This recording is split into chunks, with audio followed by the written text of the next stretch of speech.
Grew up in a little town called Bamboka in the Bega Valley country, New South Wales, and we had racehorses in the family.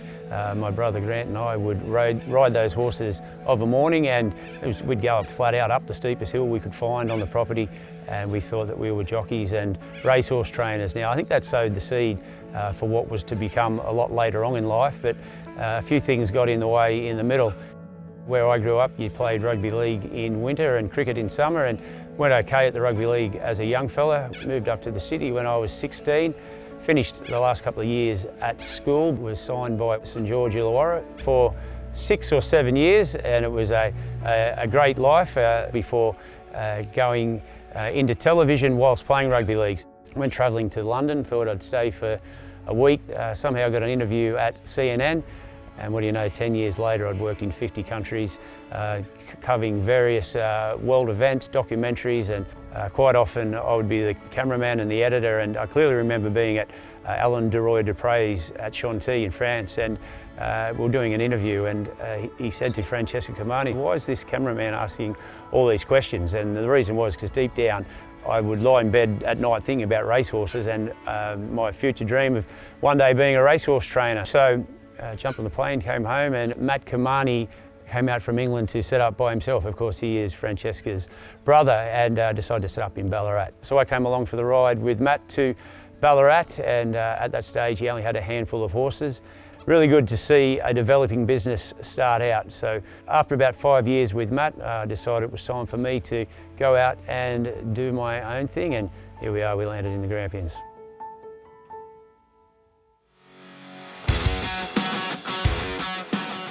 For us jumps trainers, the Grand Annual, it's a bit like the Melbourne Cup to the flat trainers, and to run second in it was a career highlight, but also was one that was very frustrating, and it's something that's really made me enthusiastic to win this race.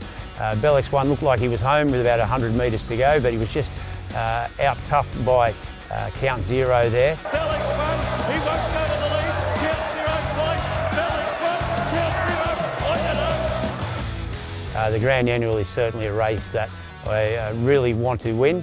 At Warrnambool this year, I would say Duke of Bedford would be our standout horse. His lead-up runs into the Briley have been excellent. We saw him win in very commanding fashion there at Pakenham 2 weeks out from the Briley, so he would have to be the standout horse for our stable at the Warrnambool Carnival. There's no catching the Duke today, and he bolts and he coasts, he eases him down. He's barely in a puff. The Warrnambool Carnival is something that I program towards every year. Being here in the southwest of Victoria, I train for a lot of farmers and a lot of people that put that calendar as a big social event in their life, and Grand Annual Day is just a great atmosphere down there. You stand out in the crowd and you look around, and there's 8,000 or 10,000 people there all to watch the jumps racing, and the jumps racing is the essence of the carnival in my opinion. So it's something that I program towards every year. It's also a very good social event. We like to get out there and have a good night out with the locals and also the people that have travelled for the carnival, and hopefully this year we can celebrate those nights out with a winner or two.